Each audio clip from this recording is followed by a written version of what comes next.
পহেলগাঁও হামলার জবাবে ভারত পাকিস্তানে অপারেশন সিঁদুর পরিচালনা করছে। একাধিক হামলা করেছে পাকিস্তানও এর জবাব দিচ্ছে। দুই দেশের এভাবে সংঘর্ষে জড়িয়ে পড়াটা বহুমুখী প্রভাব ফেলবে বাংলাদেশের ওপর। দেশের আন্তর্জাতিক ক্রিকেট সূচিও এর প্রভাবমুক্ত থাকবে না। দুই দেশের সীমান্তে উত্তেজনা বেড়ে যাওয়ায় 2025 এশিয়া কাপ অনিশ্চয়তায় পড়ে গেছে। এমনকি ভারতের আসন্ন বাংলাদেশ সফর নিয়েও ধোঁয়াশা তৈরি হয়েছে।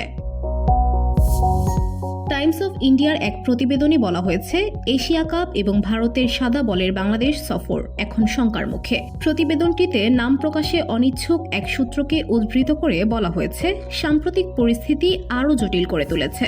বাংলাদেশ ক্রিকেট দল 17 ও 19 মে সংযুক্ত আরব আমিরাতে 2 ম্যাচের টি-20 সিরিজ খেলবে। এরপর 25 মে থেকে 3 জুন পর্যন্ত পাকিস্তানে 5 ম্যাচের টি-20 সিরিজে অংশ নেওয়ার কথা রয়েছে।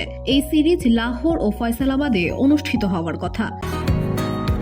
বসুন্ধরা, উত্তরা, বনশ্রী, কুড়িল ও বাড্ডা সহ রাজধানীর বিভিন্ন স্থানে অভিজাত ও অত্যাধুনিক মানের ফ্ল্যাট কেনার এক নির্ভরযোগ্য প্রতিষ্ঠান প্লেজেন্ট প্রপার্টিজ লিমিটেড। তাই আপনার স্বপ্নের আবাসনের জন্য আজই যোগাযোগ করুন। Pleasant properties limited, where destiny matches eventually. সূত্র জানায়, সম্ভাব্য প্রভাব নিয়ে এখনো আলোচনা করেনি বিসিবি। তবে প্রভাব যে পড়তে পারে, কার্যক্রমে পরিবর্তন বা স্থগিত যে হতে পারে, তা নিয়ে আগে থেকেই মানসিক প্রস্তুতি আছে বোর্ডে। এদিকে আন্তর্জাতিক মিডিয়ার খবরে বলা হয়েছে, সংঘর্ষের পর ইউরোপগামী অনেক এয়ারলাইন্স পাকিস্তানের আকাশসীমা এড়িয়ে চলতে বাধ্য হয়েছে। অন্তত 2 ডজন বাণিজ্যিক ফ্লাইট গতকাল পাকিস্তান আকাশসীমা এড়িয়ে গেছে। বাংলাদেশের সামনে ব্যস্ত সূচি রয়েছে। পাকিস্তান সিরিজের পর টাইগারদের শ্রীলঙ্কা সফরে যাওয়ার কথা রয়েছে।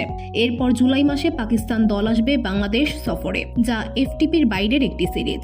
এরপরই ভারতের বাংলাদেশের সফরের কথা রয়েছে, যেটি শুরু হবে 13 আগস্ট। তবে ভারত পাকিস্তানের মধ্যকার এই সংঘাতের কারণে সেসব নিয়ে শঙ্কা তৈরি হলো বৈকি। VOD Bangla news desk.